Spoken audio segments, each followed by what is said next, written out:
Hello, hello, and welcome to Awaken Your Human Design. My name is Moni. My wonderful co-host Danny will pop in any moment. And today we are continuing our... My apologies. Fine. Today we are continuing our Godheads in Human Design series, which is really super, super exciting. We've been having a lot of fun with this. I think we're about like halfway through in this like year-long adventure. So I'm pretty stoked to continue. I can't wait.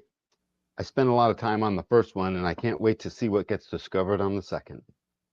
Absolutely. Yeah, today we're diving into Jesus Christ, which is awesome because Jesus is great, and also Minerva. So this will be fun to deep dive into. Indeed. I can't wait. I already sort of went through, and so I have my book for the first lines and all to really talk about it. The movement is moving into this whole, the beginning of beginning over, right? The beginning, because mutation winds us all down to begin over. And once you step into it, just like winter, once you step into it, you already can foresee the beginning of beginning over, essentially. Yeah, we're like at the step before the mutation. Perfect. So thank you to everyone who is liking and subscribing and hanging out with us. We love having you in our little deep dives, our little nerdy human design deep dives. So thank you for being here with us, and let's get into it. Absolutely.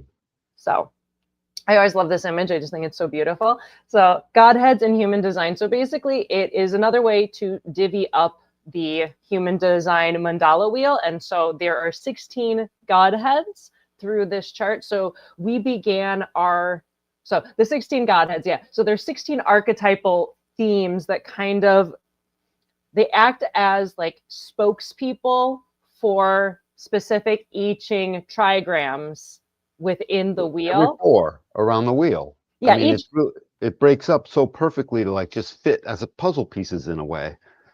Yeah, each Godhead has 4 gates.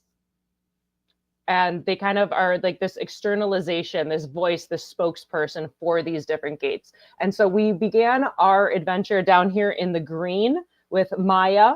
We went through Lakshmi, Parvati, Ma'at, Thoth, Harmonia, and today we're continuing on with Christ and Minerva, which is pretty exciting.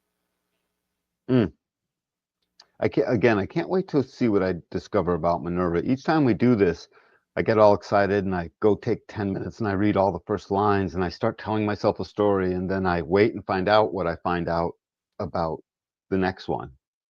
Yeah. When we do these two, it's just funny. This is the third time now I've done that right in a row.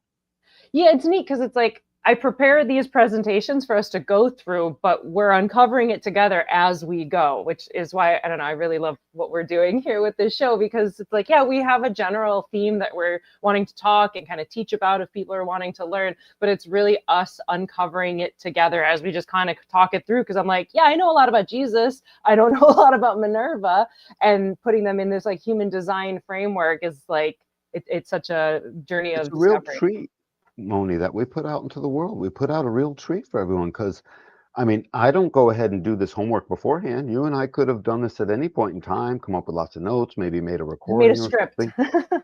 Right? And we could have done this off camera too and just been through it all, but we save it to take our expertise and put it in at the time, and then just watch what pours out as it's like, oh my God, look, this is with that, and then this is with that, and then suddenly through synthesis, we've just helped make sense of it. So it's a very unique thing we're putting out. I love that. Yeah, I enjoy it. Like, I think I would go nuts if I was trying to read a script or do something so perfectly. Like, that definitely wouldn't work. But doing it kind of live and in the moment and just seeing what happens when we talk about human design and the I Ching and deities and like what just kind of emerges from the conversation. So it is funny. Yeah, a script wouldn't even work, I don't think. I don't think one could, because that would be doing the analysis. Yeah, which is like, we need each other to do it. So yeah. Awesome. So continuing on. Or doctors, doctor. I am serious, and don't call me Shirley. Right. That's so funny.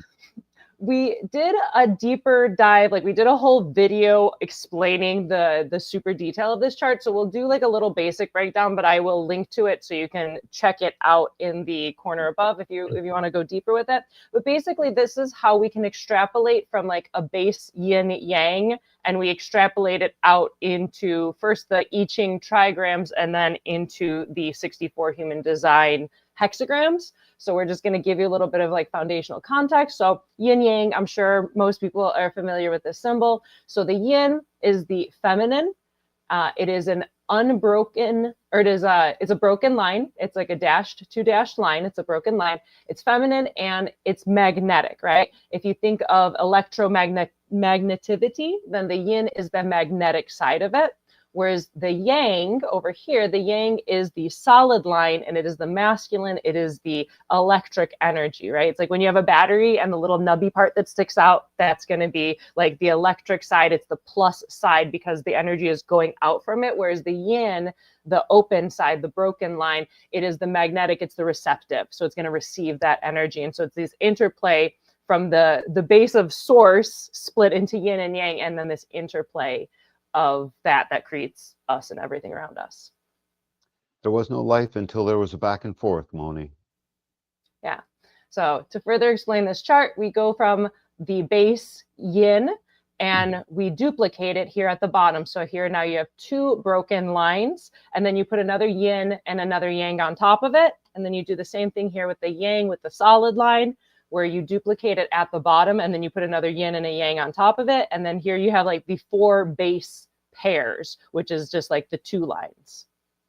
Right. And so what this second middle line is describing would be, if you're looking at a hexagram, the top two, the yin and the yang, the ones with the name right over it, that would be the very first line of a hexagram.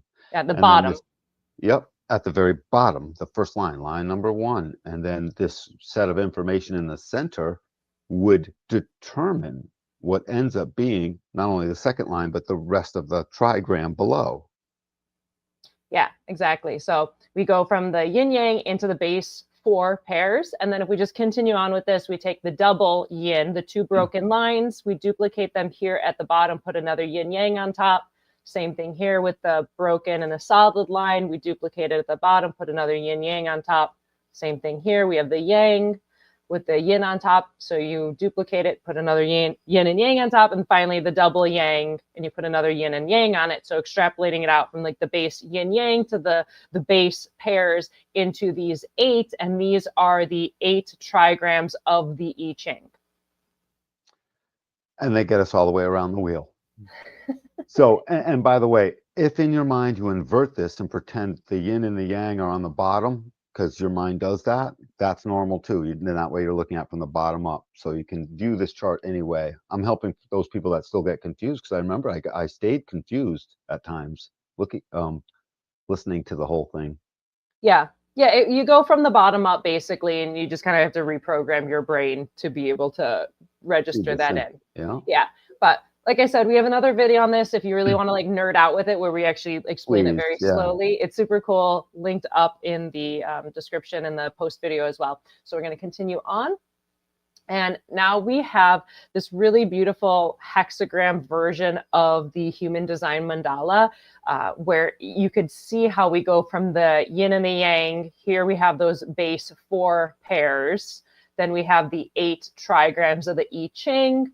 Then the next line out where there's 4 lines, that's going to be the Godheads. So we're going to focus in on that more in a moment. But these are your Godheads with the 4 lines. And then you'd keep extrapolating it out into 5 lines in this row. And then finally, you have the 6th line hexagram of each gate. So each gate within the human design, when you have your 64 gates, each of them have their own unique version of these broken, unbroken, yin, yang lines. So I don't know. I just think this is a really pretty chart. It's gorgeous to look at. And the fact of the matter is, this is how our genome works. That's why, part of why it's just so gorgeous to look at. And it's also, this is essentially the essence of our binary computer code as well. I mean, period. We copied ourselves. So go figure. As below, so above, and vice versa. To look at this just for the understanding of the people that want the number, just notice as we get in further to the center, like see where you see only 2 lines, notice the bottom 2 lines, yeah, they are fan out into 16 hexagrams. And then you go up one, now they're smaller, they only fan out into 8, and then they fan out into 4, and by the time you get up to where you count 5 lines per, they fan out into 2 each. So that's just a way to help you always get back on track in case you lost something. Yeah, absolutely. It's an exploration tool for those who like really love the nerdy of it. So just wanted to explain some of it because it's also super overwhelming. You look at this and you're like, what the hell is going on? This is technically the disclaimer part of the video. Yeah, this is the disclaimer. Like, you don't need to go this deep. I'm just explaining it so you understand why we're continuing on deeper. And I don't know, I love it. So continuing on, we're going to specifically focus in on the Godheads, which is this line out, is the fourth line out. So I tried to highlight it to make it a little less overwhelming and confusing. And so it's like the fourth line, right? The fourth line is the opportunist. It's friendly, it's social. And the fourth line externalizes. They externalizes whatever is about them that they are meant to share into the world. So you can look at this like Godhead concept as this fourth line externalization of whichever of the I Ching trigrams they represent, whether it's earth, mountain, water, or today we're going to be going through wind. Yeah, very much. As all first lines go, this becomes the foundation externalized. So the first line becomes the foundation of everything, but this is what happens when you now have to say it. And it says first, it's got a filter. The fifth would not need a filter, it can universalize to the entire world immediately, technically. But the fourth line first, its energy externalizes through the filter of its network. And so in that, it gets honed. It's like going through a sharpening tool as it's coming out, corkscrewing out the other end, because its network will knock it around a little bit. Be like, dude, blah, blah, blah. So Jesus, in this one, when we get to Jesus, he educated his network. And the network became the apostles. And never mind the apostles, just all of it, and the people, the believers, His the people, fractal. his fractal, which was striking. Thank you. Yeah, his fractal. And so the fourth line externalization is there to say it. And it ends, Jesus ends as the clarion in the wheel. I mean, literally ends as the clarion in the wheel. When we get to that left angle, before we leave those 4 hexagrams, it is the cross of the clarion. That is Ra Uru Hu's cross. Mm-hmm. So just like the 4 ways tell about that quarter, this last incarnation will basically inform the purpose of the incarnation in the first place. So let's strap in and let's wait for Jesus's purpose here. Go figure. It'll be here. We'll say it, and hopefully we get an award for it. I don't know what it's going to be, but it'll be good. It's so great. I've loved doing this Godhead series. It's been very interesting in this kind of very mythological focus. Like Maya, Lakshmi, Parvati, Thoth, like there's not a connection with it, but I really love where it's like, cool, we get to Jesus, where it's like Jesus is the living God. So it's like having that continual ongoing connection as opposed to just something that you're a footnote in history of mythology. And I just thought of something else too. It's just sort of funny how, as we go through this whole thing, we're gonna, how does Minerva follow up Jesus? Poor Minerva. I mean, it's like we said Minerva once, and that was it. So we'll give her a little extra due to make sure. Yeah, feel left out. Absolutely. So continuing on, we're going to just kind of keep breaking down that big mandala pie chart wheel into smaller sections and explaining it as we go so you can understand it. Because again, that chart's super overwhelming, but I'm like, I swear it makes sense. So here we're going to be looking at, we're in Jupiter, right? So if you went from that base yin yang, we're now in the Jupiter is the base pair that we're now further diving into that pie chart. And so Jupiter is part of the quarter of duality. And Jupiter's, this quarter of duality, it's about intimacy, finding security, genetic security. It's about relationships and bonding. And the drive is let's keep us going on and getting on, right? Ongoing survival. And these are great fertile agents keeping human life going with a purpose fulfilled through bonding. And the mystical theme is measure to measure. Measure to measure. What a good theme for this whole just quarter. Don't forget, Jupiter ends up being the law. It's sort of what all of these principles and certain things we would have for values would then turn into this semi-moral code that might be a little bit fungible until Jupiter, and then Jupiter helps concretize that into the way of the law. And the law is partly to get together in this duality. let one become two, essentially. So that's part of humanity's law. I find that very interesting. Beginning with the army, let's get it coming together, our role in interaction. I mean, that's so fitting. If Gate 7 starts this whole thing out, calling it our law, our our role in interaction with everyone else and or just with the other, then this is the quarter of the interaction. You would think civilization is the quarter of the interaction. No, civilization begins with two, and that's the receptive. And apparently the receptive was like, I'm receptive to making it prettier. We build a civilization. And 13 isn't. 13's all looking backwards.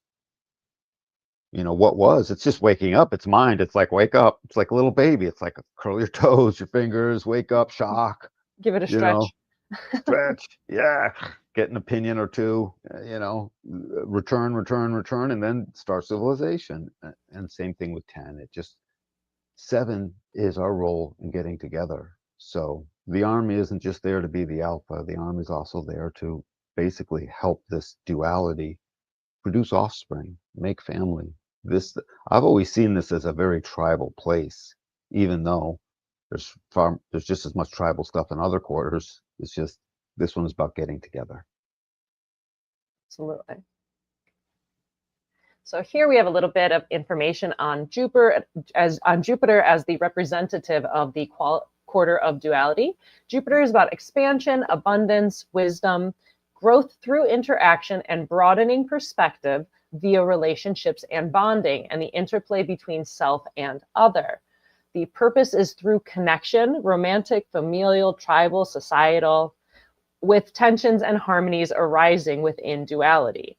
Jupiter's influence is expansive and relational as a cosmic force that amplifies with a drive to connect, share, and evolve through partnership, navigating the challenges of dependency and separation. Jupiter is a guiding force of the quarter of duality, illuminating the path of relationship as a vehicle for growth and fulfillment. The whole purpose of being alive is to have the experience of life. And the thing is, just like the tree makes no sound if we're not there to hear it when it falls in the woods, the life has little experience if it's not ultimately shared with the other. For all the sometimes joking we do about the collective and the tribe and this and that, well, the collective does keep the whole thing shared. And that's just such a beautiful, beautiful thing. So it's always a guarantee that it gets shared, essentially. But I like this Jupiter right where it stands. Jupiter reminds me of what a fourth line is to the sun and the earth.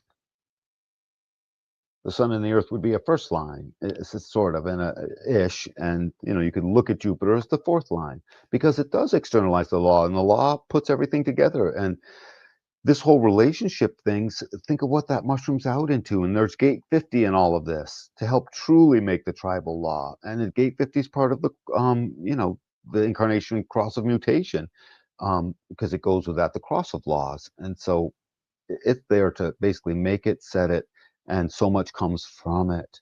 Because as there's tensions, there's law for that. As there's harmonies, you don't need much law for that because everyone knows it when you see it. So you don't need a lot of law for that. And then, right, you see where I'm going? That's part of the tension. And then sometimes things get, really tense. And then we really know it's no good. And, think of all the stuff that came out. The common law came out of this. That just says you can't harm a person, you can't trespass, you can't steal their cattle, that kind of thing. Literally, you can't harm the other. And so that became understood. And think of all of us growing up, honey, go apologize. You can't do that. No, all the stuff. You're not allowed to just hit somebody. All that stuff we were taught. That's the law.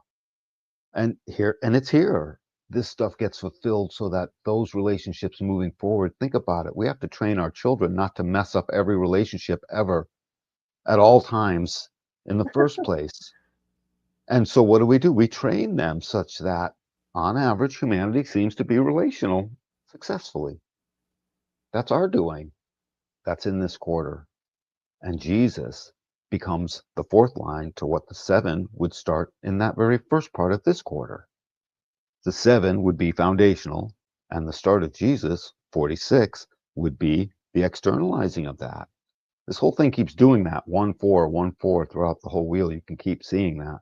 You could find the 2 5s and the 3 6s, but they seem moot almost by comparison to the 1 and the 4. For all you 1s, 4s, and or 1 3s out there, just so you get your due. You're important. You begin it. Perfect. Ready to mosey? Mm-hmm. Did I say enough about Jupiter? I think I did. I think you said a lot about Jupiter. I mean, we went through it last time. I mean, Okay. neat thing about Jupiter, I remember watching like a solar system documentary some years ago, some like outer space stuff. And it was talking about how Jupiter is responsible for how the solar system is arranged now because it like pushed out another planet because it was so big. It like knocked another one or something. It like knocked them out of our orbit. Right. And if you think about it, Jupiter's sort of the thing, the placeholder holding the rest of it sort of in place a little bit because it's like a second gravitational well to the sun, a very junior one, but you know. Yeah, it's interesting to consider the role of Jupiter in relation with like the sun's, because obviously the sun's gravity is like way huge and we're going all around that. But then Jupiter has to be like a major player within the clockwork of the solar system's orbit. Jupiter, I bet you could trace most stuff back to Jupiter. I wonder how much projectorness is involved in Jupiter because it does guide, it absolutely helps keep a guardrail on the rest of the solar system. We're bookend with Jupiter and the Sun Earth, I'll call it, in a way. Anyways. Cool. You feel good with your amount No, of I feel good, yeah. Jupiter representation. Apparently. So continuing on, we're going to keep divvying up that pie chart a little more. So last time we just spoke about Jupiter. So now we're going to divvy this pie chart into specifically the I Ching trigram of wind. And so the I Ching trigram of wind is about whatever penetrates, spreads, and grows, shaping itself to the space available and shaping the space to its own nature. Wind is about like gentle yet far-reaching influence. Penetrating as well. Something about the wind that when you're out in it, it gets through to everything. Every fiber of your body knows the wind is upon you.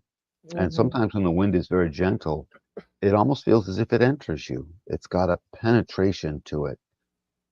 And if the wind penetrates, it will carry whatever it penetrated into through to these whole 8 gates right in a row. And certainly the first 4 will carry it as a substantial theme. Wind will be the full theme of these 4 gates as we get to how it externalizes. Yeah, the other really interesting thing is we also are going to go through all these splenic gates. So gate 46 is an identity center gate, but all the rest of these that we're going to go through today are all splenic gates because we hit all the spleen gates in this one section of the body graph, which is interesting because the quarter of duality, this whole Jupiter thing, that quarter of duality is all about relationships and bonding. And so the first half of the quarter of duality is like, oh, possibility and what can this be? And like, you know, what is it? 59 is in there where there's like intimacy, and 40's in there where it's about like the tribal ties. And then in the second half of bonding, it's like, are we sure this is safe? Are we sure this is the right person? Are we sure this is good for me? Where the spleen is like kicking in. I find that very fascinating. Does this have the right depth? Does this meet the right program material? Is this right? Is this correct? Yep. Absolutely. So yeah, so wind as the trigram, and then you have Christ and Minerva as the 4th line externalizations of this wind trigram. Gotcha. Yeah. Mosey? Mosey. So here we have Jesus Christ, who represents gates 46, 18, 48, and 57. And he is the yin feminine externalization of wind. So as the Son of God, his life, death, and resurrection demonstrate a journey of spiritual awakening and transcendence, offering humanity a model of humility, grace, and transcendence. Jesus Christ embodies divine love incarnate, teaching that God's kingdom exists within and that his infinite love is accessible to everyone, regardless of status or circumstance. Urging followers to love God and their neighbors, to turn the other cheek, and to transcend earthly attachments in favor of eternal spiritual truth. Jesus embodies the breath of divine grace, subtle yet penetrating wisdom, refining power with the refining power of devotion. And wind, and Jesus as the representative and this externalization of wind, is moving gently yet persistently, carrying messages of truth, reshaping landscapes over time and whispering guidance to those still enough to listen. Jesus Christ calls us to embody divine love as a force of nature, invisible yet undeniable, shaping the world through every breath, every step, and every act of devotion. His message affirms our capacity to transform through love and grace, revealing that spirituality ultimately leads to inner union with the divine. Those of us still enough to listen. So I don't remember before the show, I was like, hey, I like having my time while away while I am whistling. I remember I said that. Yeah. And I said, because it brings me now. Whistling happens now. Stillness happens now. That's what sort of stood out as you were reading this, because that's what ends up happening. The penetration is your receptiveness to this. Hence, we're in the yin side of this. And that your receptiveness is your capacity, in this case, to just allow in that sweeping wind that shapes its landscape, that moves through all the things. And as we start to go through these gates, I've got my book here, and I would like to just state the first lines just a little bit of each of these gates, because of what they're doing. This whole, oh yeah, me too. We got our books, we're ready. Everyone's got their books. That's so funny. The Church of Human Design. I want a sermon, and I would like to minister one day. I really would. So these 4 gates, as I was reading through them, I found out I ended up having so much to say, starting with the fact that Gate 57 is the 4th of these 4 gates, and the very last incarnation cross is the cross of the Clarion. This was Ra Uru Hu's cross, the man who brought us the human design system in the first place. After his experience with the voice, that gave him all of this knowledge. And but he was opposite. His son would have been in 51. So there's something interesting there. And so going all the way backwards to 46, the vessel, when we get there, and we see this humility, this grace as a divine love, and it's an innocence, it's an incarnation of innocence. Its opposition is gate 25. There's all kinds of gate 25 language. As I was reading through, I was like, this one sort of pings the other and guarantees that what he put forth was now. It was part of Jesus's gift from his father was, no, son, you are present at all times, essentially. And that would have been a striking energy to the other at all times. Imagine walking into someone and somehow or other they exude through the gentle. From them comes the essence of what that wind would do, starts to shape the other because they're there in his presence, and his presence exudes through his aura. We're going to assume a generator, by the way. Just period. I assume a generator. He walked all day and all night. I assume a generator. Okay. Is that fair enough? Yeah, no, I mean, he was a traveling rabbi. It makes sense. Assume a generator, just period. And so Great. Jesus is a generator. Here for it. Jesus was a generator. Yep. and I want to get past the committee so before it gets voted down. As Moni and I go through our things, it's so good what we do with each other. It's amazing. What was the last thing I was saying? You were Just talking this wind that carries into the other. So in his presence, you would have been struck by the fact that right now sees clearly. Right now is the thing that penetrates into you. Right now, if it's imbued and embodied with the vessel of love, where this starts, Jesus starts at the vessel of love, where his father sent him. He sent him into the body. The to first. sacrifice his body, to incarnate within the body, the Right. divine incarnating within physical flesh, and then to also be the sacrifice of his body to be the act of salvation for all who don't even deserve it. None of us deserve it, but like that's what that is. I'm trying to imagine the Roman armies trying to stop the wind. Go catch the wind, soldier. Right? Uh-huh. So Jesus swept like the wind. There's no question. And he swept and stirred that which was inside the penetrating. And he did so as a clarion. No question. And that penetration took place into us through this vessel on one side, the penetrating on the other side, and then 48 and 18 and 48 are this incredible, logical, very present corrective mechanism.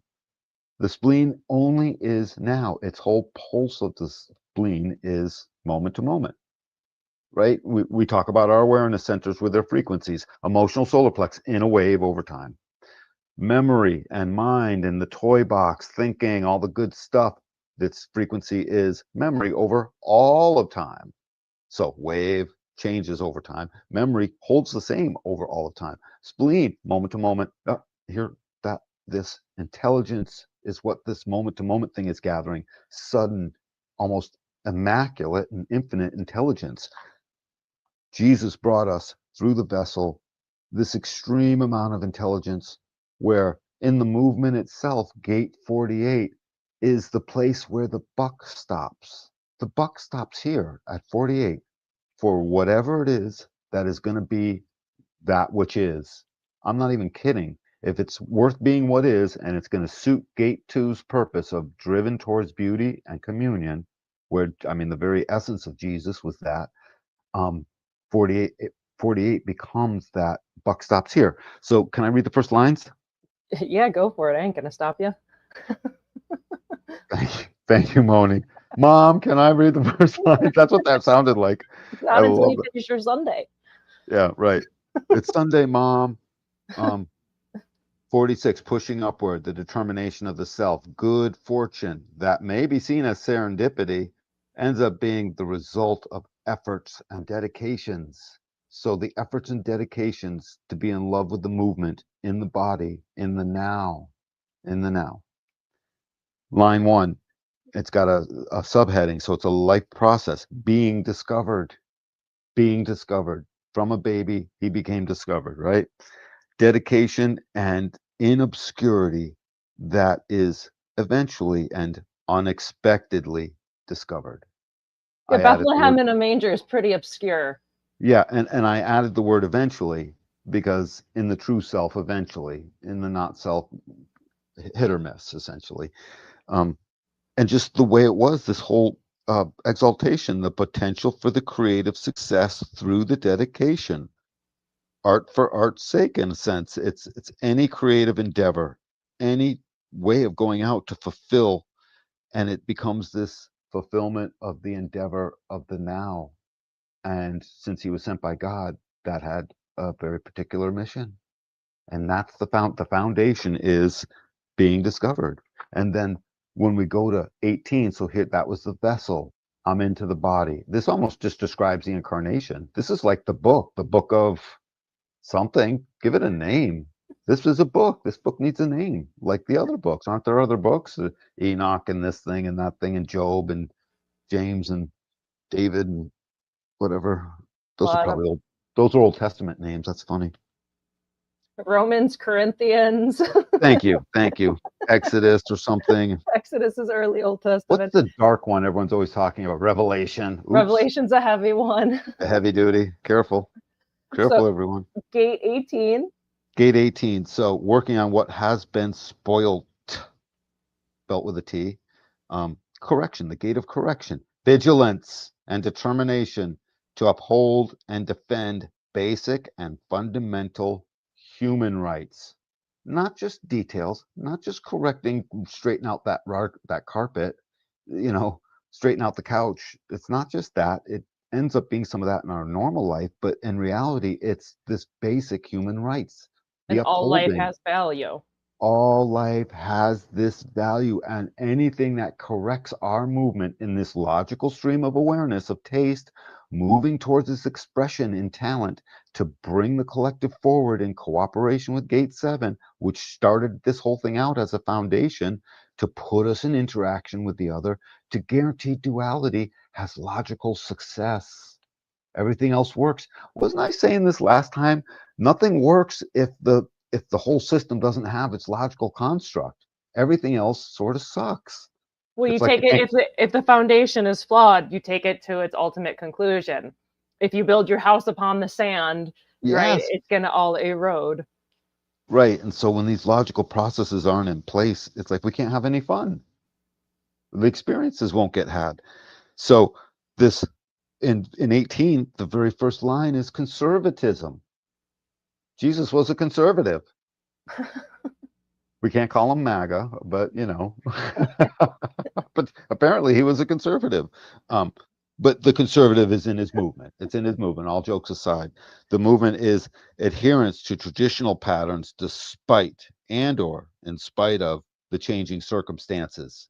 Didn't matter what happened around him. Steadfastness made sure he stuck to what ended up being this this potential to correct through this gradual modifications of his judgment of things, of his awareness of how his taste would allow him to do this or not.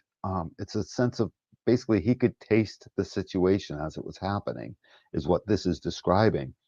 All of this in the now, spleen gates, 46 is in the now, the rest are spleen gates. So that's 18. I'm going to make sure to correct for the basic human values of this all. Human values are concretized by my externalization, the vessel of love, which is further concretization of the first part of this gate 7. I will interact. I mean, this is the book of. Um, and then we get to 48. So 48's foundation was the well, this well of depth. And here's where the buck stops, by the way. This is sort of all things logical that will ever be right. The judgment of that, the correctness of that judgment, the buck for that stops here. So if we were to call that 5-star general so and so, the buck would stop there, like totally. Um, the well, depth, the necessary and qualitative foundation that is a prerequisite to establish the common good. And the common good, as we saw before, was all life is sacred, essentially, is what 18 is saying. Um, so qualitative, not quantitative, qualitative, that's a judgment. And that's also got to fall in the logical side of things, or else it won't work. It won't be qualitative, it'll be crapitative, and everyone knows it when they see it, is the thing. Um, Qualitative prerequisite that establishes the common good and the foundation of this well, this deep sense of I keep getting deeper and deeper as to what will work, fed by gate 18 that drips into it like a drippy faucet that constantly is filling up that bucket. And it's insignificance. It's a recognition.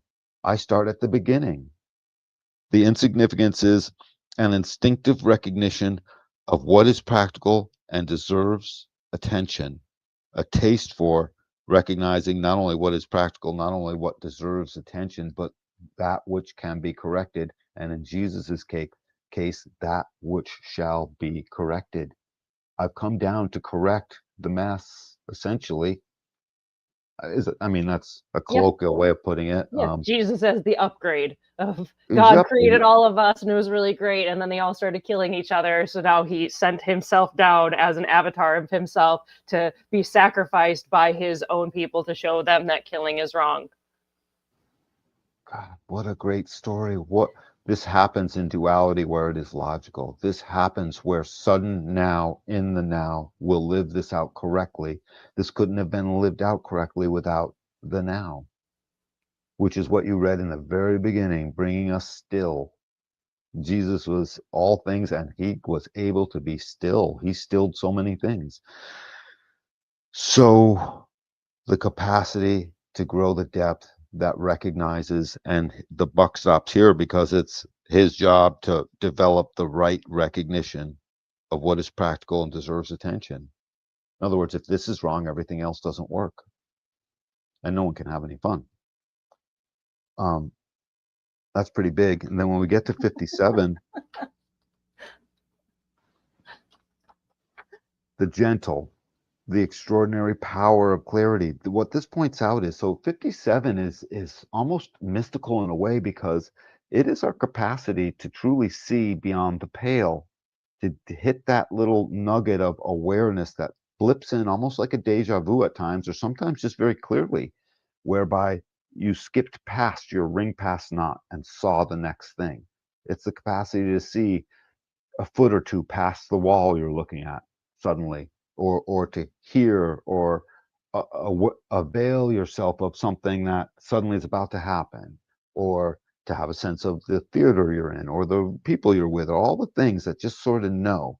And then, of course, the practical, this a survival awareness that guarantees we're empowered to survive, which includes duck at the right moment with the right force, down to and including that. So it's this capacity to have an intuition that actually sees forward in time by a minute, by an inch. I don't know what that is. I don't have a gate 57, but I do know we all experience it.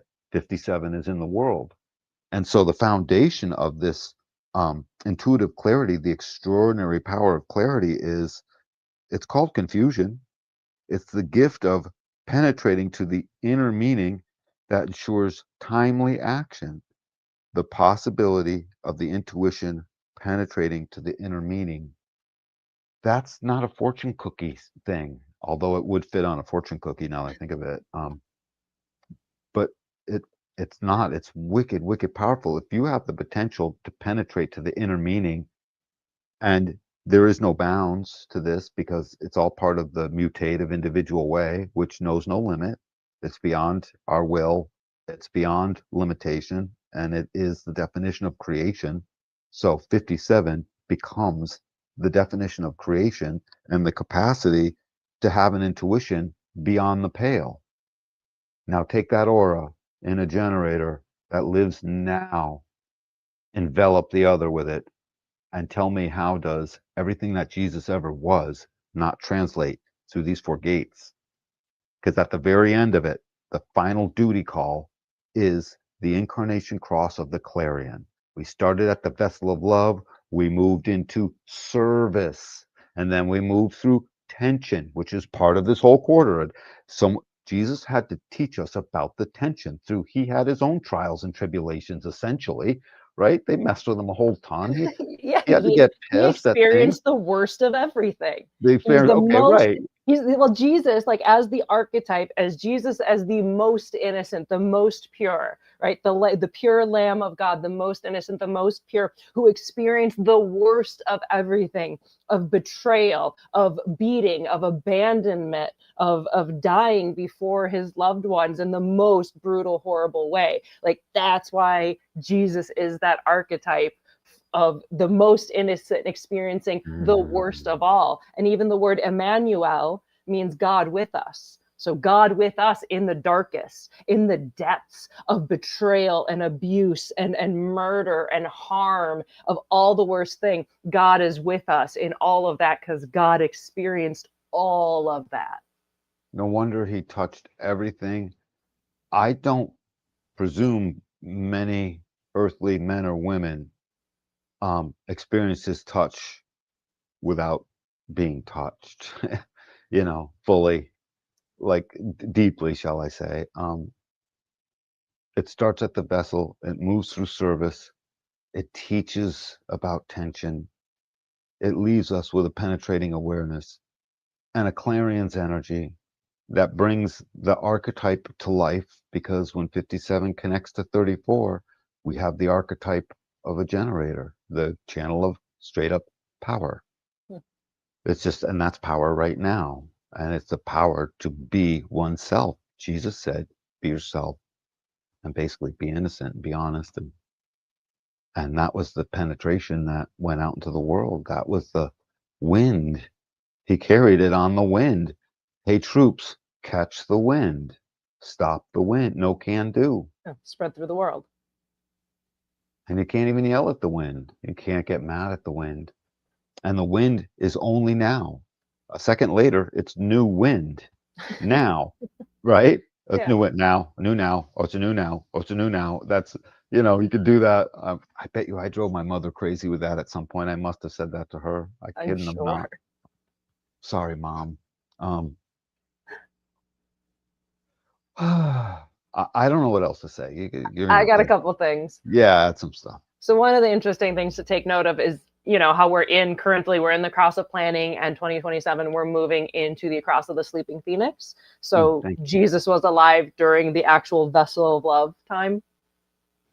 Right, people. Yeah. So when with these global incarnation movements were at play, and we're moving through, or passing through every 400 or 500 years type thing, this was what was in the sky, the vessel, starting at 4846. Maybe God was waiting for that time, for all we know. Maybe we moved into the vessel and he realized, oh my God, it's the vessel of love or not. And the or not started taking place. He was like, oh no, God must have felt a little like the Matrix guy who's like, I've made this Matrix 7 times already. I can't control you people. Well, it's like creating this creation to share with us in that perfection, but like Eden is a walled garden. It's not just nature, it's a contained space. And the lesson of Eden is like snakes will always try to enter the garden. Like there's always something sneaky. There's always going to be some kind of evil that's going to want to come into it. And so you need to protect that walled garden. And that's the lesson is, always be aware that like a snake can come in and like evil can hit. The gentle is even aware of that. He begins with the vessel of love and pushing upward into the kingdom of heaven. That's what the pushing upward is, by the way. It's not just pushing a bale of hay up the ladder into the loft. Well, and bringing humans to push upward towards heaven, like that's part of the symbolism of Jesus, right? Like we are souls incarnated in flesh, and Jesus is the perfect representative of perfection of God within flesh, and to give us something to look up towards, of a way to aim our behavior of our fleshly bodies into our heavenly source, and to behave in that way and have a goal, an aim, a trajectory. It's just so beautiful, the whole thing. So we go from pushing upward into the kingdom of heaven through service and correction and depth, and then finally penetration back into the world, to the clarion. The clarion universalizes. It doesn't just externalize. This is an externalizing piece of the wheel, the only one really. Well, the other one on the other side of the year, of the wheel. But these two would be the only ones whose specific job it is to breach externalizing through to universalizing, like by name. Because the clarion is exactly that. The clarion can tell all is a thing. So basically, Jesus had it going on both sides. Through the gentle, whereas Ra had it going on through the shocking. Mm-hmm. Through the gentle. Thank you, Jesus. Thank you, Jesus. The other fun thing that I was thinking of too with 18 and 48, with 18 with this idea of correction, and 48 as depth.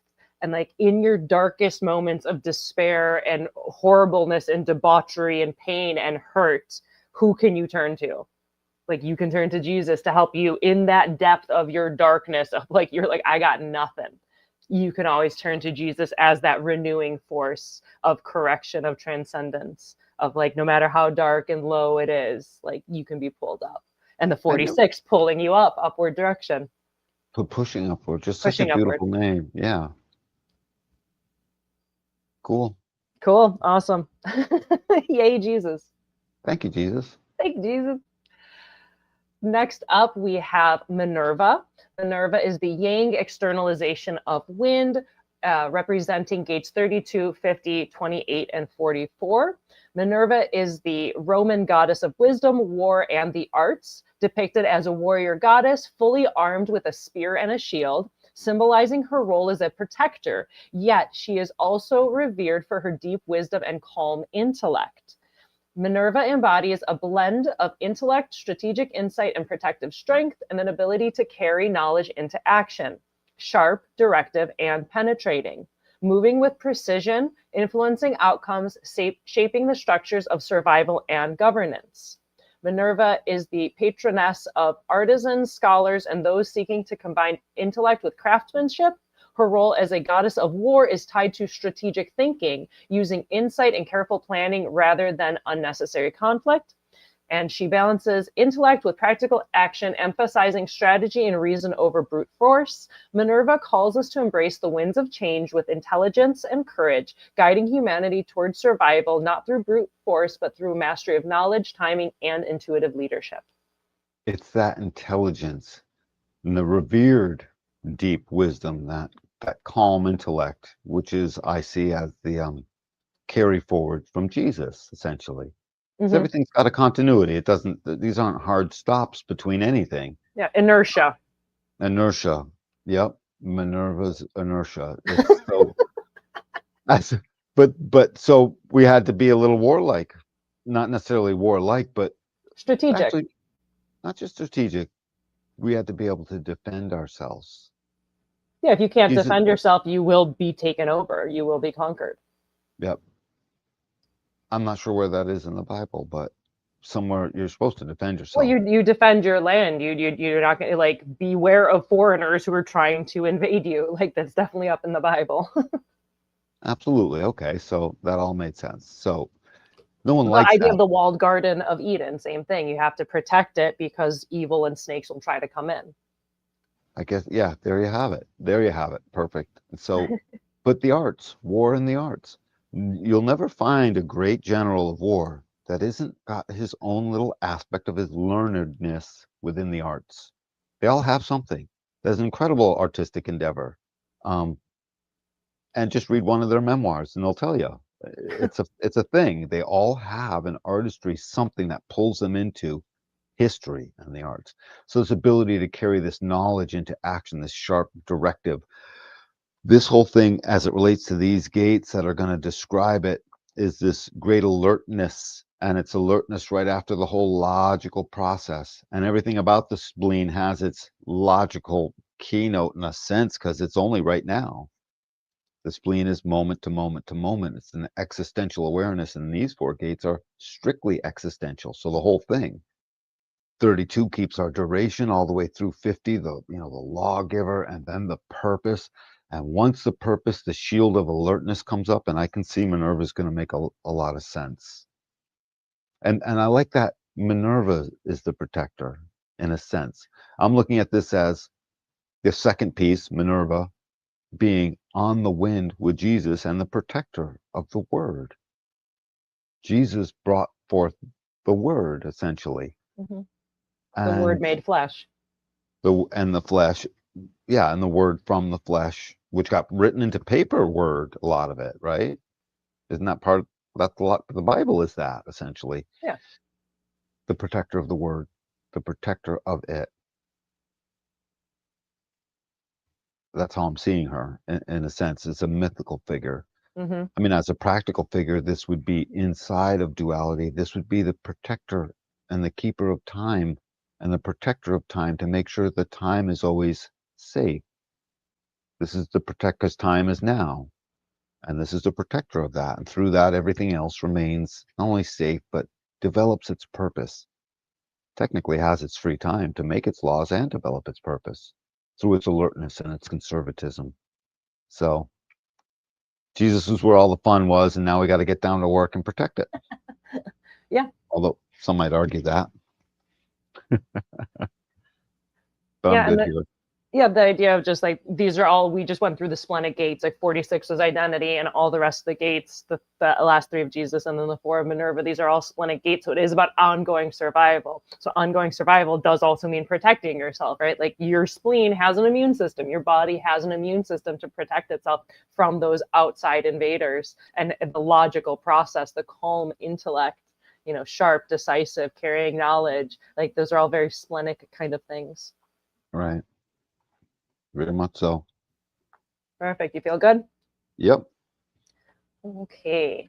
So you want to talk for a moment while I run away and then I will make my way back? Absolutely. I'm just lining up the pages now. Perfect. So Yep. I'll let 51. you talk to our audience for a moment. Oh, I can't. Okay, good. Well, I was going to talk about the gates. That's where I'm at right now. So we're about to move into starting with duration. And when we get back, it becomes the only thing which endures is change.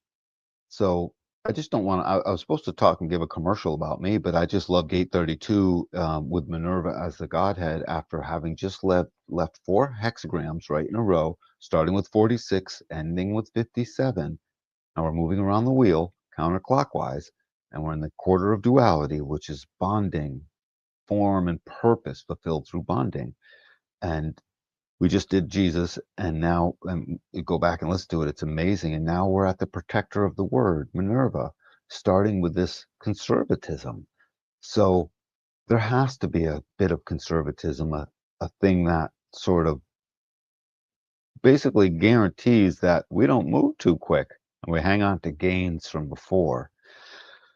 And as I get into this foundation of what happens here with, think about it, with 4 splenic gates moving all, all right in a row before we change the whole quarter. And this ending up being where we not only end this quarter, but we end the whole process of this duality and we move into the mutation. The pulse is now. It's always in the now where the spleen. It's always moment to moment with the spleen. It's always aware. We talked about that with Jesus, how it makes the now become something that exudes through the aura. And then we get into gate 32. And the next thing you know, you have this protector that starts out with conservatism. The only thing which endures is change, the gate of continuity. It's called duration, like a long distance runner that paces themselves and always crosses that finish line, win, lose, or draw. And conservation is at the foundation of this. So life-sustaining respect and attention to all aspects of progress, of the process, I shall say, the potential to develop the instinct through detailed attention to the process. So this whole thing is foundationalized by a sudden awareness, moment to moment, to be super duper duper conservative. Hey, I didn't do an infomercial on myself because I was on a roll with all of this, and suddenly once I started, I couldn't stop. Great. I'm here for it. I'll just jump back in. Yep. And so at this foundational level, that this whole thing and the protector of the word and the thing that brings in this rest of this, in a sense, mystical process of protecting all of that starts with this conservation to notice that the only thing which endures is change, and to conserve what you have so that you reach the moments of change. And that's the best way to protect the tribal way. This is in the tribal stream of awareness called instinct, or it's got instinct as its awareness, and the potential to develop the instinct through the detailed attention to every last thing, essentially. So paying attention to everything. No, we're not changing because of that. No, we're not. We're going to change a little because of that. All right, get back to what we had before. Okay, we do that long enough, and 10 years later, you might be totally different than where you started. But it had a continuity through the whole thing. So 32 brings us that as a foundation. It guarantees it. Very like, the word I'm looking for here. It's like very responsible. It's a responsible thing to do. What's about And the then, continuation of the tribe? yeah, totally. And It becomes that the continuation of the tribal continuity that wants to keep material success, yeah, essentially. economic, tribal survival. Hmm. And spirit, it wants the spiritual survival. I think the next gate was the cauldron, gate 50, It and then it was. was 28 and 44, right? It was. I could bring it back up if you. No, I'm good. I got them. Unless you want to. I mean, just so it's something our audience could look at and have a sense of what you're talking about. So 32 moves to 50, and 50, the cauldron of values, the value of historical continuity. So it's picking up from it. The language is already there, of historical continuity whose traditional values serve and enrich the present and the future. The tradition serves now and it serves later. It comes from before. It's just so, it's like a simple way to even just look at that, but it serves right now, and they're speaking about the now. 50 makes the laws. It's part of the cross of laws. So we start out at this cross of the Maya, 32. 32 is the cross of the, yeah, that's the cross of the Maya. And then we move into the cross of the laws, and 50 says, as a foundation, it's the immigrant, humbleness of origin that benefits rather than restricts destiny.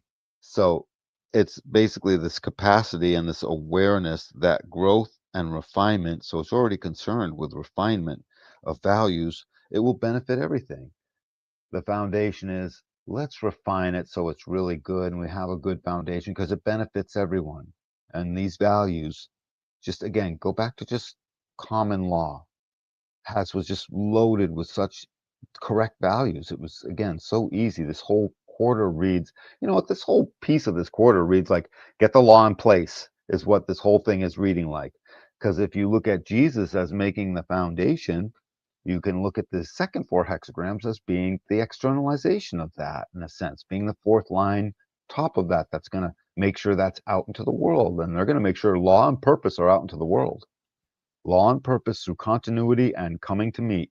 Law and purpose through continuity and coming to meet. So get together, keep it chilly, make sure we know sudden moves, don't make it dark, keep alert about all of it, be ready to manipulate memory, be ready to manipulate the moment so that you know that you're on the right track.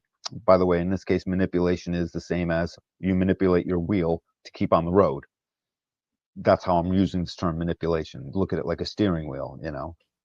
So you don't see it as a bad thing. Um, and that's what this whole thing is doing. So 50's foundation, this immigrant, is this awareness that growth and refinement of values will benefit destiny. And then when we go to 28, this gate of purpose, that's in the individual definition. I know this adds a little time, Moni, but look at my open route is trying to hurry up. So preponderance of the great, preponderance, thinking about, consumed with, having at your awareness the preponderance of the great, musing over. The gate of the game player. If I'm pondering the great, and that's where I am, and it's giving me purpose as I look at my purpose, which is supposed to, apparently humanity's purpose is supposed to contain the great. You know, God wanted us to be great. And Jesus kicked off this section, and we're all blowing on the wind, apparently dropping our seeds everywhere in the first place. So this whole thing is like, I like this piece of the wheel. If these are the Godheads for it, I mean, since they are. So this transitoriness of power and influence, the transitoriness of power and influence, and purpose fulfilled through recognition that influence and power changes, and your purpose within all of it's going to need to have its foundation. So it's called preparation. The intuition, and again, this is in the stream of intuition. Before we were more in the stream of taste. Now we're in the stream of intuition, where 57 left us off, you know, and 28 now comes along with this one. And preparation is the intuition to potentially apply energy to detail. Each thing is so foundational, you know, making sure that this thing that gets externalized is the details of the law that make sure we fulfill purpose through conservativeness and what we get to in 44, which will be alertness. Conservativeness and alertness, that's any businessman will tell you that. And this 32 and 44, they just like the 18 and the 48. Yeah, they meet up. They're straight continuations of streams of awareness of one another. For anyone who knows what that is, that's just going from 54 to 26 in this case. 54 to 32 to 44 to 26. Ma'am, yes, ma'am. To the ego, home of the tribe. 44 is coming to meet. I have this gate. Alertness. The success of any interaction is based on the absence of preconditions. Show up as yourself. 44 says show up as yourself. Get rid of preconditions to start with, because the success of whatever's going to go on is based on you not preconditioning it. I'm only going to go back if, you know, okay, that might work in a negotiation, but in the now, where the law was made because what the heck just happened there? Now? No, new law now. I mean, that's all the stuff is splenically now. Preserved by Gate 46, which guarantees our body's love starts now. So I love that. And this is conditions the establishment of a framework as a result of our interactions. So come to meet, see what's what without preconditions. That's the foundation. The foundation is like a jury gets together to make the truth at the end of the day, right? A jury can overrule a judge. If the jury says not guilty and everyone says or whatever, right? The jury has the final say. And in America, for which you can't go back on. Now that I think of it, you can't get put in any kind of double jeopardy with that. So look at it like that. It's the absolute bottom line arbiter of this whole process is establishing a framework that starts with coming to meet. Hey, let's get to meet. What for? So as we come to meet right now, will come clear what the law and the purpose is. Why don't I just do that by myself? Because we need to come to meet. Apparently, just like duality mandates, coming to meet is the way of duality. It starts with that. What's our role in interaction? I don't know. Let's figure it out. Well, what's the meaning of all this? Well, ultimately, we're going to come to meet. How do you know? Because there's lots of babies here. We're bonding.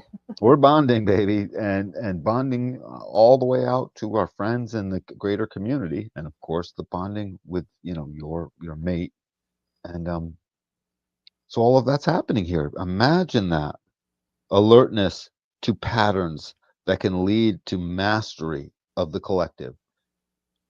Thing about all this language is it's a potential, because the potential is to get it all wrong too. Alertness that can lead to the mastery of the pertinent details that determine success.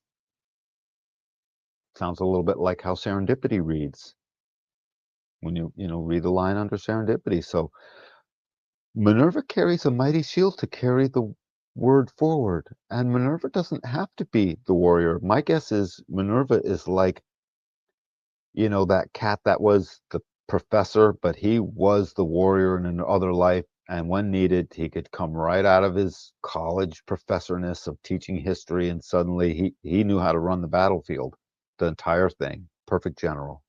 George Washington. Dude, he was a statesman. He was a statesman and he was a farmer, successful one, big farm. They brought him out. George, you can do this. You seem to have this thing. So Minerva's like the George Washington, and Jesus is like our America in the first place, the people. Jesus would be the people, we the people, and the jury, and those things that are divine right now through the love of the self, moving through the penetrating wind that suddenly knows the truth and in the now spills it out to everybody. Jesus. And that word got protected. It got protected not through the battle, although sometimes, but mostly through the elite capacity to take the instinctual awareness that togetherness requires intelligence and purpose, and we have to make law around that. And the protector was the word of law. We got the word of this, and it led to the word of law. And that's what happens in these 4 sections. It's a beautiful movement. Cool. Yeah, we're all finding that out right now. That's the cool thing about doing this. So we never know. Why didn't you tell me that before, Dan? Well, I didn't know. We have to go through the process. We have to go through this process. Yeah. Yeah. That's amazing, Moni. That's some sexy movement. I mean, it's great movement. It feels right. It feels good. I mean, it makes sense, right? It's all a program. It's created. It's a program. It's not like you're playing Yahtzee and who knows what came out. Like, we're a very intricately created program. Yeah. And you know what? This is a turbulent mixing area. This would be a place where all the ingredients are together. We're ready to bake this cake, right? Put a baby in the oven type thing. We're ready to bake this cake. And this is the easiest spot to spill the bowl on the floor. Drop the eggs. Right? Drop it all. Oh. Salt shaker breaks. All the salt in. Oh, and it's blending already. Oh, start over. That's the potential for that is so high because this is the spot where they're all coming together. Because as we're coming to meet, everyone else is doing, would be doing the same. The movement would having us all do the same. I wonder what else was going on in those other two other aspects, this through the 7 and then through the I think 59 is it? That starts the next couple, but the 7 that makes the beginning of this quarter, right? What were the themes like? What years was that covering? Not that you necessarily know right now, but because this quarter of duality had the vessel when we go back to Jesus's time. So if we go right around Jesus's time, like 800 years before and 800 years after that point, what was going on then? Because that was encompassed in this. Because Jesus was right in the middle starting at 46. Essentially, I'm calling it as far as the wheel goes. So I wonder what was going on in history at that time. What was being written about? What were they carving into stone tablets? What were they saying to the other? What were their stories that were being passed? We need a gate 13. Technically, think about something else as a cherry on top for me. The word that needed to be protected and concretized into the law was that Jesus's whole movement, starting at gate 46, was to push upward, not just to the kingdom of heaven, but to the kingdom of gate 13, to tell the rest of us here in what's supposed to be the kingdom of heaven of humanity. We're supposed to have gotten it right. It's supposed to be Eden down here. And we need our prodigal and our 13 to finish the collective history of all of that. Put it in a book so everyone knows already, Oh, they did put it in a book.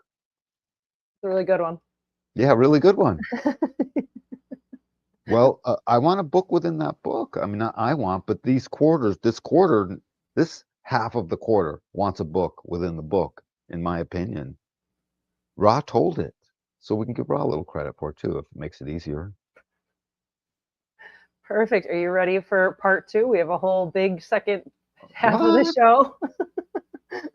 You just kind of went on your little thing, and I let you. You let me. Thank you, Moni, for letting me. Thank you for letting me. I really appreciate that. You're welcome. So you ready for part 2? Sure. I might have to walk away for a minute, but I'll tell you. Okay, well, let me know. So for part 2, we have our wind trigram gates. We're going to go through these 8 gates of the mandala and go through it through the lens of the I Ching trigram of wind. And our little graphic over here that's moving, these are actually the changing lines. When you hear of like I Ching and the changing lines, these are the changing lines of the wind trigram. These are the gates of the wind trigram. So if you notice, the top 3 lines change, but the bottom 3 stay the same as the broken, solid, and solid line, because that is the trigram of wind. So these are these 8 gates that we're going to go through, because we're nerds. Dude, I love watching this. Right? Dude, I love watching that.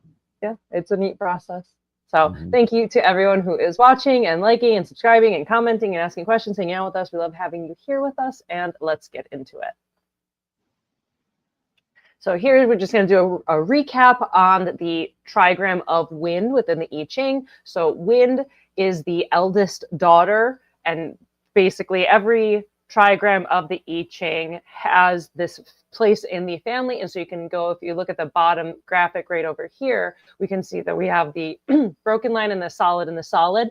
And so you look at the one that is different than the other 2. So the different one is the broken line at the bottom. So it's feminine. And so it's the eldest daughter, because the first line is the oldest. That's just kind of some context there. And wind is whatever penetrates, spreads, and grows, shaping itself to the space available and shaping space to its own nature. This is about responsive flexibility and sensitively improvising and adapting. Wind creates no resistance. It has a subtle yet far-reaching influence. How does wind create no resistance? Wind becomes the thing that moves us, I guess is what that means. Well, that you can go through wind. Yeah, right. It's like wind is not a wall. It's not like you can't push through it. Like you can push through it. So it's like you can almost better. It carries us. This thing it carries our word on the wind. It creates the opposite of resistance when we're looking at it that way. It's just it's funny to look at that way. So wind as eldest daughter. Yeah. So this particular hunk of this is the bottom technically of all 8 gates. Yes, this is the bottom of all 8 gates that we are going to go through. Spreads, grows, quarter of duality. It's shaping itself into the right law. Its availability shaping its space in one's own nature. That is the law. If you think of what the cross of law is, it's got the channel of mutation in it, which is strictly unique and individual. What does it say? Sensitively improvising and adapting, very splenic, moment to moment. Oh yeah, that's a good catch. Yep, creates no resistance. Well, that is the purpose. We don't need any resistance as the gentle and the wind carries us to beauty, in my opinion, subtle yet far reaching. That's our movement. Perfect. Ready to dive in? Not always so subtle, by the way. Yeah, absolutely. Ready to dive through further? Yeah. So we're going to start off with gate 46, which is pushing upward, and the gate of determination. The trigrams are earth over wind. A seed germinates and a plant begins to grow in the center of the earth. A noble one has the quality of both earth and seedling, flexible, feeling her way upward, small and resilient, also unyielding and nurturing this growth, with all the patient power of earth, understanding that pulling the seedling will not make it grow faster.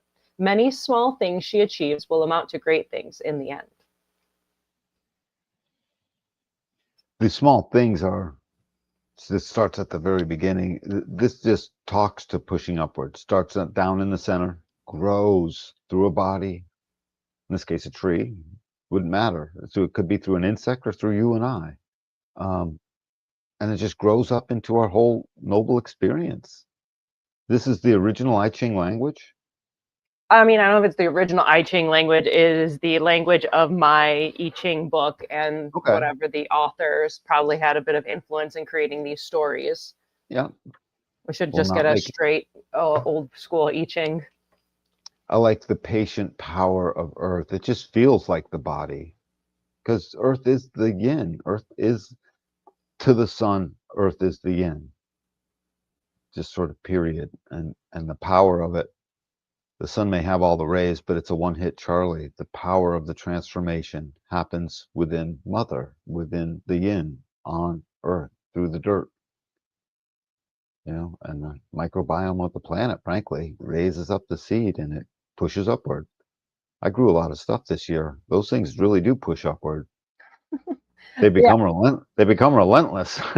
Yeah. And the nature of it, that it has to have something to push through. Like, you can have a seed and you could put some water on it and nothing is really going to happen, until it can push against something. It's like we need that resistance in order to grow. So it's that drive to grow, that like growth of the body to grow through that resistance.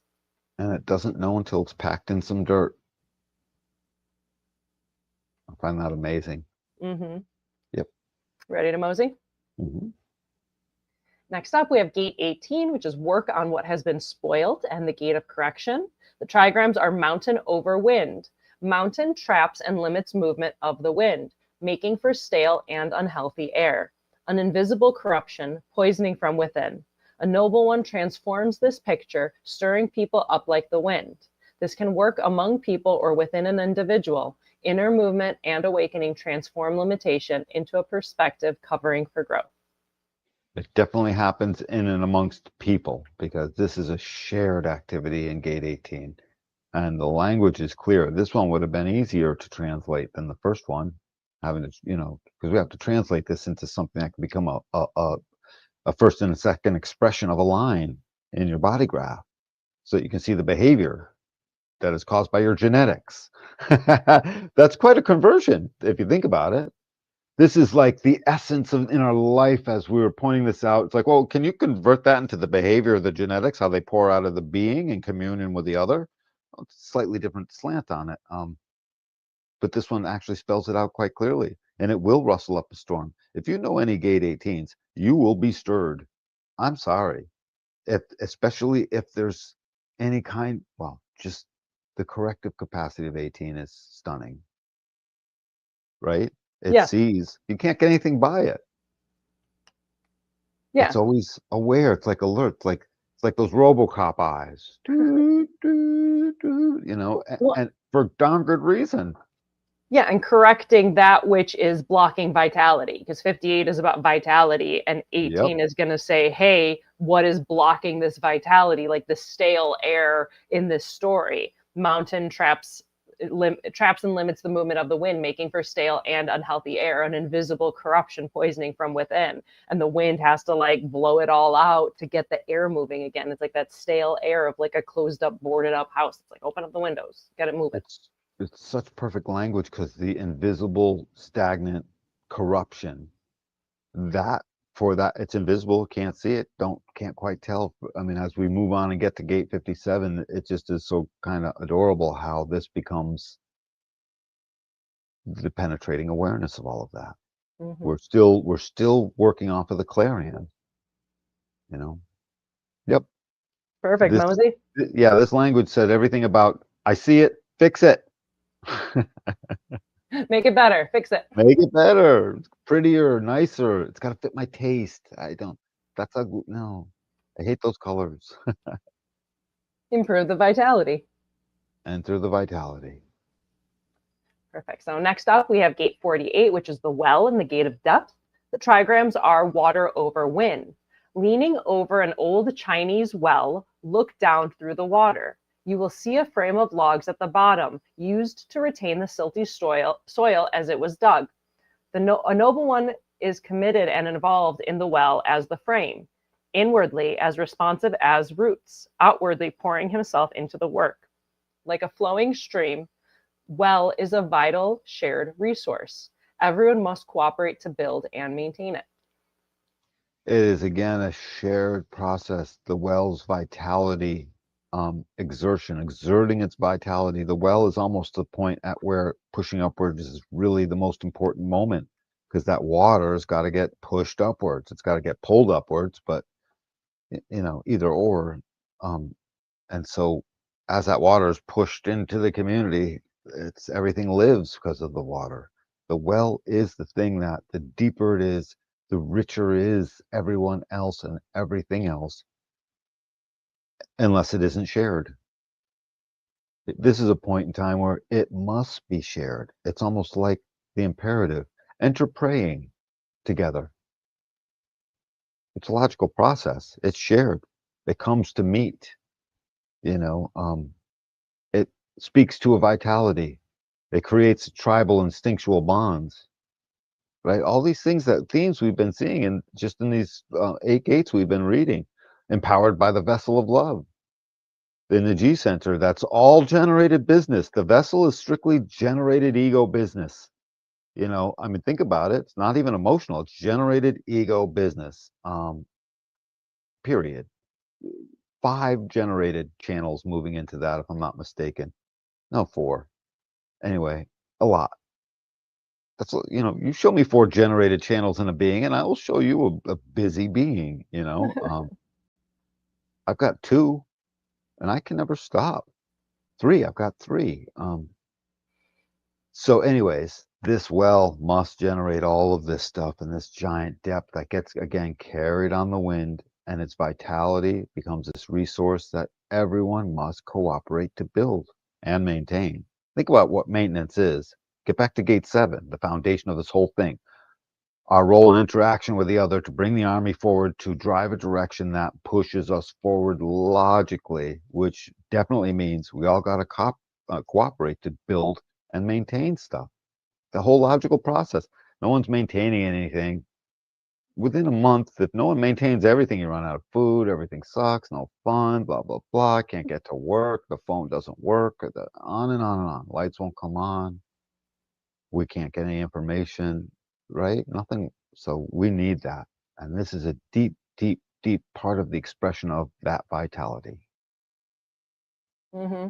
And it's neat too, because like water is about depth, and like it's the depth and the unknown, and wind is about this like influence, the subtle Mm. yet far-reaching influence, which is interesting because 48 is ultimately going to go through 16, and that depth is going to be expressed. Yes, yes, absolutely. And that depth also gets carried on the wind. Everything here gets carried on the wind. I didn't realize in the very beginning, the vessel was meant to be carried on the wind here in gate 46. That's my mom. That's her birthday. She's a 2-5 vessel of love. Mm. Yep. Well, starting off with 46, we're on 48 now. No, I know, but 46 being the The first one, I understand. yeah, the foundation Cool. of this. Yep. Ready to mosey? Mosey. So next up, we have gate 57, which is the gentle and the gate of intuitive insight. The trigrams are wind over wind, so it's like super wind. Wind begets wind. Movement creates movement. The influence penetrates everywhere. Time to use your own inner seal of office to translate what moves you inwardly into your influence in the world. A noble one receives a mandate and conveys it onward by sending out orders. Indirect influence reaches further than direct action ever could. That's the penetrating awareness. That's always the potential. And just again, listen to the words. Penetrating awareness isn't that, just you're good at having a conversation. Penetrating awareness penetrates beyond the pale, beyond that which we necessarily could actually know. It's that thing that could potentially channel the wisdom of the universe. We just don't know. So this whole thing of this indirectness, 57, it's not like it announces itself, it just is itself. And there it is, reaching further than a direct assault of like gate 7's army. We're here and I'm interacting with you. Gate 57 is part of the refinement of all of that. Okay, you're here, interacting, I get it. But it wouldn't say that. It is there. It already is interacting. It doesn't even need to say it, or it's about to interact, and it's about penetrating this whole area of what's going to be wise to do. Wind begets wind, and movement creates movement, and intelligence creates intelligence, and making sure it all works begets making sure it all works. I can't say much more about this. This is our guarantee that we'll know moment to moment to moment that which fulfills purpose. And the purpose has to be partly what is the right law. And the right law has to meet essentially what moves into this with, as Minerva has this continuity and all of these things going on that we get to when we see her gates. Perfect. Mosey? Mm-hmm. Next up, we have gate 32, which is duration, and the gate of continuity. The trigrams are thunder over wind. Thunder and wind are endlessly changeable, but they are part of a larger, lasting cycle. A noble one's inner nature, subtle as the wind, translates into action as decisive as thunder. However, the environment changes, so everything he does will always travel in the same direction. It's wicked decisive. 32 and 44. 32 is just wicked decisive, and it can absolutely thunder forward for a great big thing, but its whole thing is to try and keep this continuity that doesn't change too much all at once unless it has to. Endlessly changeable. Part of this lasting cycle is the point, just like the language says. So 32 is always aware that there's this giant cycle going on. So if we're going to rock the boat, there better be a good reason. And so otherwise, we're not rocking the boat. 32 probably invented the phrase, if it ain't broke, stare at it and make sure you don't need to fix it now. Someone else made up, if it ain't broke, don't fix it. You know what I mean? That was something else. That's probably 3410 or something, Hey, whatever. It's just not, It's I'm fine. busy now. I'm busy now. But 32 is like, stare at it, make sure we don't need to fix it, and get a guy on that, and at least order a part. Make sure we have a backup. Yep. Duration, problem solved. Now, always now, just like the words, just like the love, just like the laughter. So, Perfect. Mosey? Mosey. Next up, we have gate 50, which is the cauldron and the gate of values. The trigrams are fire over wind. Fire rises from wood, and clarity arises from subtle inward receptivity. This is the cooking place, the place for transmutation. A noble one works to bring it into harmony. straightens out her situation, her relationships, and especially where she stands overall, providing a good, stable basis for transformative work, a harmonious context where a destiny can be realized inside a well-made vessel. Your sense of who you are and what you are here to do crystallizes out and becomes clearly defined. Gate 50's capacity to become what ends up being that set of rules we need to function so that we can come to meet, so we can do everything we just talked about in duration and gate 57 before that. Because all of that stuff requires this getting together. Gate 18, that was pointing out how it, going backwards in time into the other one. So gate 18, that's pointing out, hey, I gotta pay attention to all these pertinent aspects to make sure we don't need to fix it. And 48, same thing, needing to fix or not. And 50 is the answer. Don't need to fix this anymore. We concretized it. We solidified it into tribal law. And by the way, tribal law is also the collective's law, even though the collective tries to change that. And it does change it, but I'm just saying sometimes. But it always keeps starting tribal law because all the people of the collective start in the tribe. That's where you're born, unless you're an institutional baby somehow. I was born in a test tube. I shouldn't make fun of that.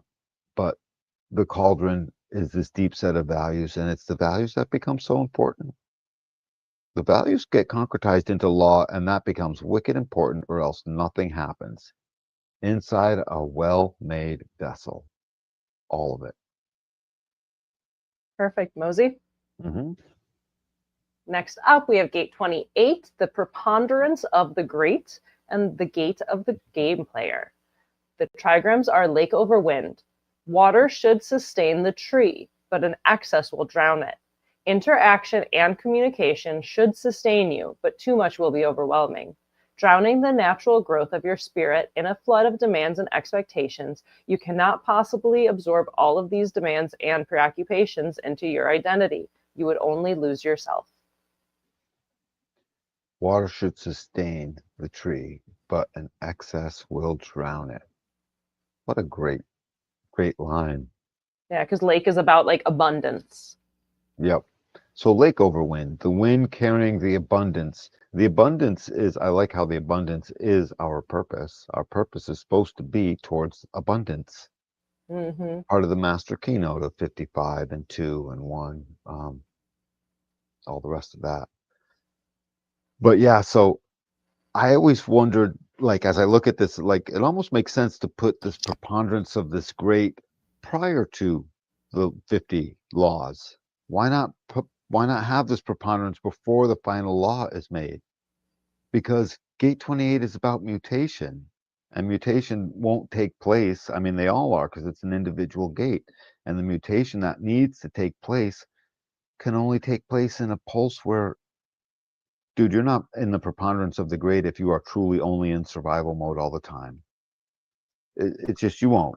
I always make the joke, yeah, porpoises have big brains and they probably have lots going on there, but how much consciousness are they fully really sitting down there talking about when every minute to two they have to get to the surface and breathe, and they have to remember to breathe their entire life? Breathe, Moni. Okay. Minute later, breathe, Moni. Yeah. How will you ponder the greatness of our existence, which is what we're under pressure to do in the first place? And how will you get to this and choose what games to play if the law is not already concretized, allowing that? In the beginning of our whole series, I even pointed out to Moana, the circuitry exists to serve the individual circuitry. So the collective and the tribe and even integration, it all is there to serve the uniqueness of the individual circuitry. The wheel's movement is doing the same thing here. The tribal law then makes way so that we actually have time for the stillness that took place in Jesus's time to get all the pertinent aspects and preponder the great. What is my purpose? My purpose has to be more than making stamps day in and day out. My purpose has to be more than whatever it is. And we realize what that is through a struggle, through certain risk taking, And you can't take risks if you're just in the Wild West with no law. Risks will kill you. But when the tribal law is set in place and the tribe is running smooth enough to adhere to that, in this case, God's law, which, if anyone doesn't know, God's law and common law are about the same thing. I mean, one is solidified in written down law, but the common law was so simple. It's very Ten Commandments-y. Well, yeah, that's the foundation of law in the Western Hemisphere. Totally, and like probably in a it lot of derives places. from like the Bible, like everything derives Totally, from there, yeah. totally. That's why they call it Judeo-Christian societies, not because everyone has a beanie on their head or whatever and had nothing to do with that. It's because the laws come from the original writings, Yeah. which is obvious, and it's also dang lucky for it because the common There's law some is good rules, like don't murder, don't yes, steal. There's some good stuff. yeah, and it was all straightforward stuff. And so though that had to be set into place before 28 preponderance could allow the flood, figure out what's the right amount of water for the tree, how close to the lake. Some trees will work right in the middle of the lake. I've seen trees grow right out of the middle of swamps. So they figured it out. So, I'm just saying the variety of uniqueness is limitless. It's got to get figured out. And the purpose is in the figuring it out. And then the coming together to figure it out. And that's where we're bookend with this 32 and the gate we're about to get to. And this whole Minerva section of it, Jesus was the first 4 gates we read. These second 4 gates we're about to end with 44 next. When I put those 4 together, you'll see how we are the protector of the word and all of that. This whole thing is to protect the word. Yes, there's a little battle. I get it. There's battle readiness. And so there will be battle at times, right? The protector. But the protector is in their intellect. And Perfect. this thing is a thinker, man. There's intellect here ultimately. Cool, Mosey. Mm-hmm. So finally, we have gate 44, which is coming to meet, and the gate of alertness. The trigrams are heaven over wind. Wind travels everywhere under heaven and penetrates every corner of the world. The prince receives the mandate, orders from heaven. It penetrates to his core and travels through him. He cannot control or contain such power, but he can broadcast it to change his whole realm. Yeah. Basically, not only he can broadcast it, he must broadcast it. Where? When they come to meet. It's like huddle. So if you don't huddle, you don't got to play. Unless everyone's, got telepathy going on. Dude, you're fired if you don't huddle. You know what I mean? If you're the quarterback and you don't huddle up your guys long enough, the coach is going to have something to say about that. Yeah, you got to get together and know what to be alert about. Come to meet now. When is that huddle? Right now. It's only now because they're playing a game. When's that game being played? Right now, unless someone calls timeout. That's funny. Timeout in order to stop now. So a man-made construct that stops the now because the game is right now, but not with coming to meet is sort of that timeout, and it stays in the flow of the now at the same time. There's no question. And it receives a mandate. That mandate is received just like the verdict of a jury. The jury doesn't know what it is. They come to meet, and only through the church. What is our direction until we come to meet, in a congregation amongst friends? I didn't know what I was doing today when I was, 12 and my parents all let us all outside, actually, younger than that, until we all came to meet. And then we got together and it's like, now we're doing this. And before, the purpose wasn't being fulfilled. Not fully. Parts of it are fulfilled in our aloneness. The rest of it is filled in our togetherness. And what is the foundation of all of this? Communalist separatist, right? Isn't that part of the foundation of all of this? Is we're getting together and then we're separating, we're getting together. Doesn't that describe the tension of all of this? The tension and release of what gate was that in, or which one was that? I forgot already, but we just discussed the tension and the release. I think it It's was the quarter of duality. just duality generally. Yeah. Yes, the tension and release of the quarter itself. So coming to meet is an alert thing. And what's the alertness to? That which might need to be manipulated and worked with and steered back onto the road. The manipulation of the wheel to pull the car back into the right direction. So that's what it's alert to. It's alert to the dang speed bumps on the side that go really loud and get you back on track. And it's alert to who comes to meet. Just like 37 will say, who comes to the dinner table? 30, so who comes to meet? What are we doing? And the purpose cannot be fulfilled until we come to meet. And then when you keynote it all, the conservativeness of bringing the right people to meet to get the actual consensus feeds and protects the capacity to make the law, which all serves gate 28 to come up with the purpose.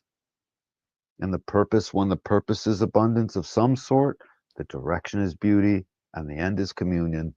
Even if you're a separatist, you're still part of the community and you're still in the communion, never going it alone, because we came to meet. And then the practical, coming to meet, make babies. I mean, it's always make a baby. Got to make some babies. Hey, what do you got? Throw in some making babies with that.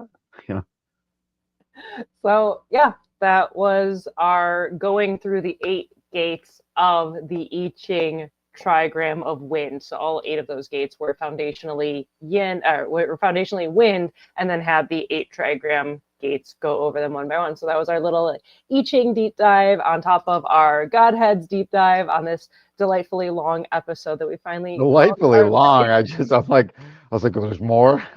you wanted to keep chatting, and I let you. I appreciate that, Moni. Trying to corral a bull. That's worth it.